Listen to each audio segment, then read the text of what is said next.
Assalamualaikum warahmatullahi wabarakatuh. Ketemu lagi dengan saya Hafidatul Uliyah. Di sini saya akan menyampaikan materi kelas 7 tentang interaksi sosial. Nah, yang pertama tentang pengertian dan syarat terjadinya interaksi sosial. Nah, untuk pengertiannya, di interaksi berarti tindakan atau action. Nah, interaksi sosial adalah hubungan timbal balik antara individu dengan individu, antara individu dengan kelompok, maupun kelompok dengan kelompok, baik dalam kerjasama, persaingan, maupun pertikaian. Nah, untuk terjadinya interaksi sosial itu ada beberapa syarat. Jadi, syarat terjadinya interaksi sosial itu adanya kontak sosial dan komunikasi sosial. Nah, yang pertama syaratnya yaitu adanya kontak sosial atau social contact. Kontak berasal dari kata kon atau kun, artinya bersama-sama, dan tango artinya menyentuh.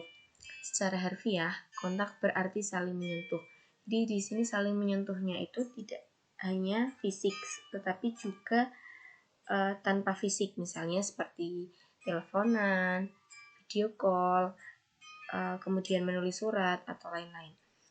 Nah, berdasarkan kontak sosial ini kita dapat membedakan menjadi 3.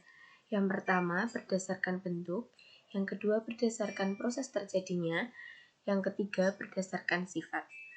Nah, yang berdasarkan bentuknya itu juga dibagi menjadi 3. Yang pertama yaitu ada kontak individu dan individu. Di sini misalnya kontak antara orang tua dengan anak, guru dengan siswa, guru dengan guru, atau antara penjual dan pembeli. Yang kedua, kontak individu dan kelompok. Nah, misalnya itu di sini guru dengan murid-muridnya di kelas. Jadi kalau yang pertama itu gurunya hanya 1, muridnya 1.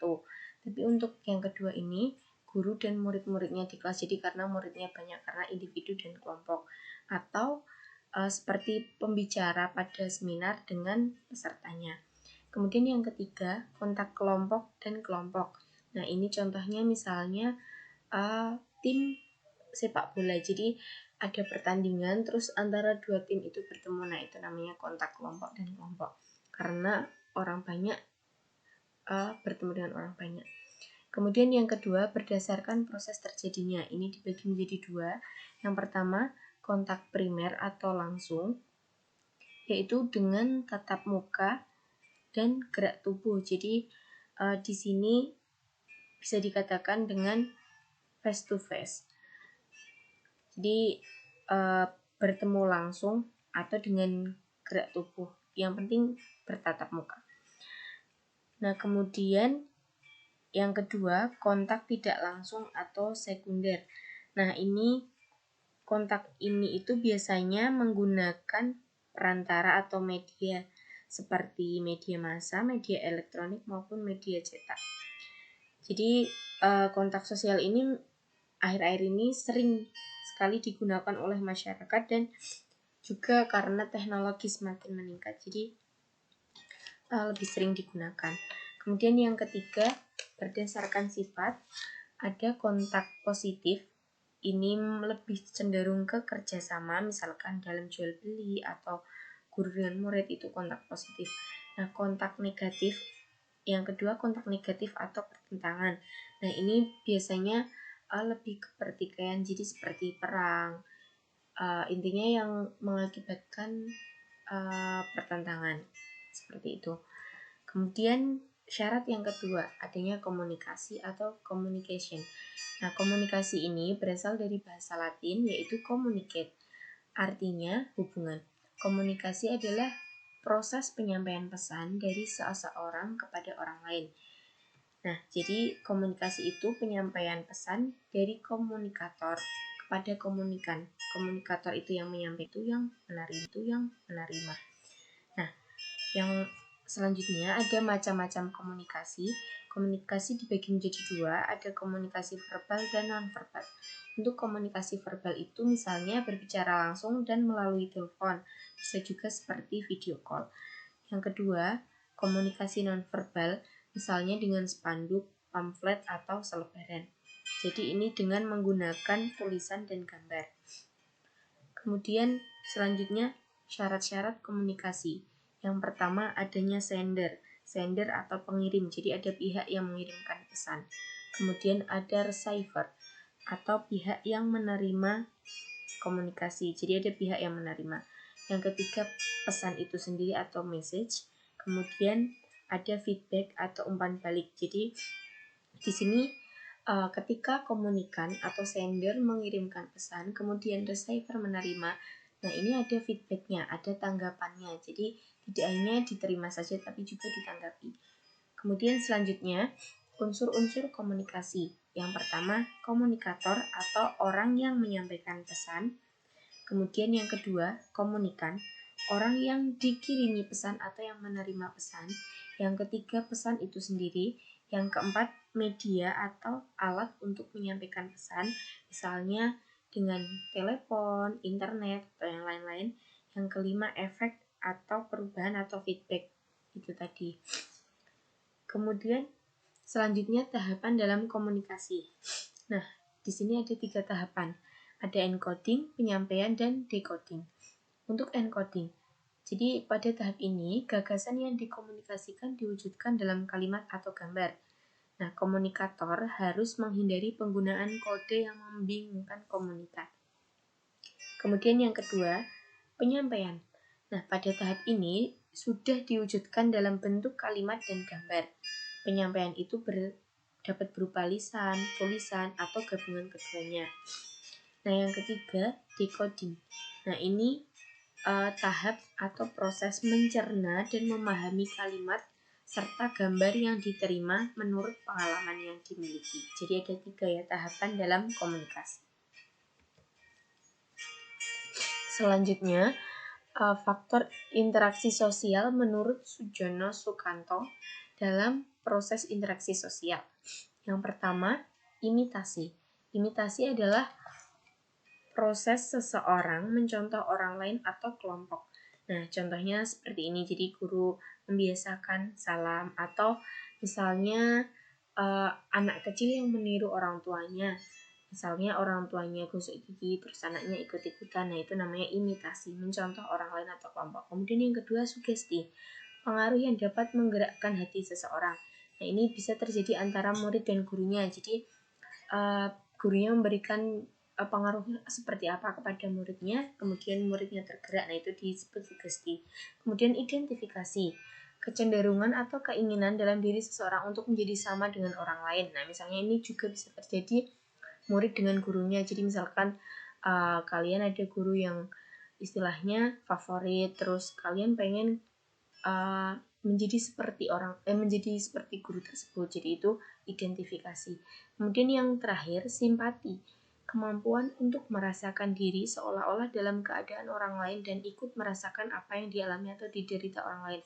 Nah, misalnya teman kalian jatuh, terus kalian nolongin. Nah, itu karena kalian juga di situ ada rasa tergerak ikut merasakan apa yang dialami oleh teman kalian. Misalnya teman kalian dapat musibah, terus kalian juga simpati ke teman kalian, seperti itu. Selanjutnya, bentuk-bentuk interaksi sosial. Nah, interaksi sosial itu dibagi menjadi 2. Ada proses asosiatif dan proses disosiatif. Apa itu asosiatif dan disosiatif? Nah, asosiatif ini proses yang terjadi apabila seseorang atau kelompok orang melakukan interaksi sosial yang mengarah kepada kesatuan pandangan. Jadi di sini karena tujuan atau visinya sama, jadi lebih cenderung ke kerjasama, akomodasi, dan asimilasi. Sedangkan untuk proses disosiatif, proses ini terjadi apabila seseorang atau kelompok orang melakukan interaksi sosial yang mengarah pada konflik dan meregangkan solidaritas kelompok. Jadi di sini lebih ke merenggang. Kalau yang asosiatif itu mengarah ke tujuan yang sama atau pandangan yang sama, tapi kalau disosiatif itu lebih merenggangkan atau lebih menjurus kepada konflik. Contohnya kompetisi, kontravensi, konflik. Nah, ini contohnya misalnya kalau di sekolahan itu disosiatif itu tawuran atau berantem. Nah, kayak gitu. Kalau asosiatif itu lebih ke kerjasama karena pandangan atau tujuannya sama. Nah, kita akan membahas satu persatu dari proses asosiatif maupun disosiatif. Yang pertama, untuk asosiatif itu ada kerjasama. Nah, kerjasama itu merupakan usaha bersama antara orang perorangan atau kelompok manusia untuk mencapai satu atau beberapa tujuan bersama. Jadi tujuannya untuk tujuan yang sama. Terdapat 5 bentuk kerjasama, yaitu ada kerukunan, chaining, kooptasi, koalisi, dan joint venture. Nah, contoh dari kerjasama ini misalnya kerjasama di masyarakat sekitar, misalnya gotong royong membersihkan lingkungan sekitar atau membenahi rumah atau selokan seperti itu. Kemudian kerjasama antara teman bermain, teman sekolah, teman sekantor, dan sebagainya. Kemudian yang kedua, untuk asosiatif ada akomodasi. Apa itu akomodasi? Merupakan suatu cara untuk menyelesaikan pertentangan tanpa menghancurkan pihak lawan sehingga lawan tidak kehilangan kepribadiannya. Jadi akomodasi itu ada pertentangan tapi tidak menghancurkan salah satu atau menghancurkan lawannya. Terdapat 8 bentuk akomodasi, yaitu ada koersi, kompromi, arbitrasi, mediasi, konsiliasi, toleransi, stalemate, dan adjudikasi. Contohnya, pemaksaan terhadap kaum yang lemah, penyelesaian PHK karyawan, penyelesaian yang bersengketa melalui pihak ketiga atau mediator, toleransi kehidupan beragama, pengadilan, dan sebagainya. Kemudian yang ketiga, untuk proses asosiatif ada asimilasi. Asimilasi itu cara bersikap dan bertingkah laku dalam menghadapi perbedaan untuk mencapai kesatuan dalam pikiran dan tindakan. Jadi adanya perbedaan terus disatukan supaya tindakannya nantinya sama. Nah, proses asimilasi ini dengan mudah terjadi melalui beberapa cara, antara lain dengan sikap toleransi, saling menghargai orang atau kebudayaan, persamaan dalam unsur kebudayaan, serta perkawinan campuran. Contoh, orang-orang dari Tiongkok yang tinggal di Indonesia. Warga Tiongkok yang sudah lama tinggal di Indonesia akhirnya bisa berbahasa Indonesia dengan sangat fasih. Namun dialek yang mereka biasa pakai untuk berkomunikasi sudah tidak asli lagi karena sudah tercampur dengan bahasa Indonesia. Jadi mereka bisa bahasa Indonesia tapi dialeknya atau cara pengucapannya itu istilahnya bukan hanya Tiongkok tapi juga sudah bercampur dengan Indonesia. Jadi itu karena percampuran kebudayaan. Selanjutnya untuk proses disosiatif. Contohnya ada yang pertama ada kompetisi atau persaingan. Kompetisi adalah suatu proses individu atau kelompok yang bersaing untuk mencari keuntungan melalui bidang-bidang kehidupan tertentu. Terdapat 2 bentuk kompetisi, yaitu persaingan yang bersifat pribadi dan persaingan yang bersifat kelompok. Jadi ada pribadi atau satu orang dengan satu orang atau maupun kelompok dengan kelompok. Contoh gelar juara, misalnya di kelas kalian berkompetisi untuk memperebutkan ranking 1. Nah, itu kan pribadi. Jadi karena individu dengan individu. Kalau kelompok misalnya ada perlombaan atau kelas meeting antar kelas. Nah, itu antar kelas 1, kelas 2 atau kelas 1 dengan kelas 3. Nah, itu antar kelompok. Jadi di sini tujuannya untuk mendapatkan sesuatu atau yang dikompetisikan. Kemudian yang kedua, kontravensi. Nah, kontravensi adalah sikap mental yang tersembunyi terhadap orang lain atau terhadap unsur-unsur kebudayaan suatu golongan.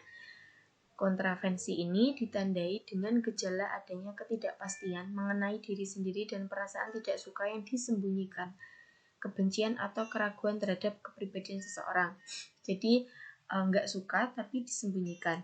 Misalnya, contoh OSIS di sekolah itu mempunyai suatu rencana, tetapi kelasmu, misalnya kelas 1 kurang setuju terhadap rencana tersebut sehingga berkembang rasa tidak suka atau benci namun masih disembunyikan. Jadi kalau kontravensi itu, misalkan kalian nggak setuju sama keputusan itu, tapi kalian nggak bilang, tapi disembunyikan, itu disebut kontravensi. Tapi kalian dalam hati merasa nggak suka, kayak gitu, itu namanya kontravensi. Kemudian yang ketiga, pertentangan atau konflik. Nah, pertentangan atau konflik ini merupakan suatu proses di mana individu atau kelompok berusaha untuk memenuhi tujuannya dengan jalan menentang pihak lawan yang disertai dengan ancaman dan kekerasan. Pertentangan atau konflik disebabkan oleh perbedaan antara individu-individu, perbedaan kebudayaan, perbedaan kepentingan, dan perubahan sosial. Bentuk konflik ini bisa konflik pribadi, konflik sosial, konflik antar kelas-kelas sosial, konflik politik, dan konflik internasional. Jadi kalau tadi di asosiatif itu kan ada yang enggak, istilahnya ada sesuatu yang berbeda pandangan tapi akhirnya disatukan. Nah, kalau pertentangan atau konflik ini yang merupakan salah satu proses disosiatif itu lebih kepada menentang. Jadi bukan perdamaian lagi tapi lebih ke menentang, dan itu biasanya dengan ancaman atau kekerasan. Seperti itu. Terima kasih dari saya, sekian. Mohon maaf apabila banyak kekurangan. Wassalamualaikum warahmatullahi wabarakatuh.